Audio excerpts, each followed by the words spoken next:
জলপাইগুড়ি জেলার ময়নাগুড়ি ব্লকের টেকাটুলি সংলগ্ন এলাকায় একটি গ্যারেজে চুরির ঘটনায় চাঞ্চল্য এলাকা জুড়ে। জানা গেছে, দোকানের মালিক প্রতিদিনের মতো রাত 10টা নাগাদ দোকান বন্ধ করে বাড়িতে যান, আর আজ সকালে দোকান খুলতে এসে দেখেন দোকানের তালার কড়া ভেঙে চুরি হয়েছে সমস্ত কিছু। দোকানের এই বিষয়ে দোকান মালিক শঙ্কর মণ্ডল বলেন, আমি প্রতিদিনের মতো রাত্রে দোকান বন্ধ করে বাড়িতে যাই। আজ সকালবেলা দোকান খুলতে এসে দেখি দোকানের তালার কড়া ভেঙে দোকানের সমস্ত কিছু চোর নিয়ে গেছে। আমার ইলেকট্রনিক মেশিন, গ্যারেন্ডার মেশিন, কেবল, হাওয়া মেশিন, অফ গ্যান সহ সমস্ত কিছু নিয়ে গেছে। প্রায় 40,000 টাকার মতো জিনিসপত্র নিয়ে চোরের দল চম্পট দেয়। সামনেই পুজো, আমি কি করব আমি ঠিক বুঝতে পারছি না। আমি বেকার হয়ে গেলাম। এখন আমি কি করে ভাত জোটাবো সেটাই এখন মুশকিল হয়ে দাঁড়ালো।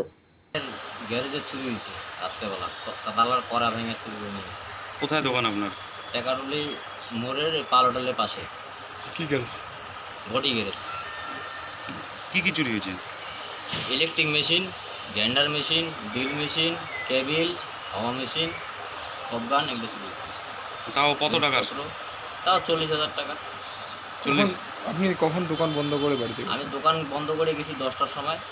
তারপরে কখন হতে পারে অনুমানিক? আমার তো মিনিমাম ধরো আইডিয়া হচ্ছে 2:30 3টার দিকে ঘটনাটা হচ্ছে। পাশে সিসি ক্যামেরা আছে, কিন্তু জানি না কি হয় এখানে। এখন কোথায় আসলেন? এখন ময়নাগুড়ি থানায় আসলাম, এফআইআর দিলাম। তো আপনি কখন দেখতে পারলেন যে আপনার চুরি হয়েছে? আমি সকাল 9টার সময় দোকান খুলতে যাই, দেখি সব তালা ভাঙেনি, কড়া ভাঙছে। কড়া ভেঙে চুরি হয়েছে? কিসের দোকান ছিল আপনার? টিনের?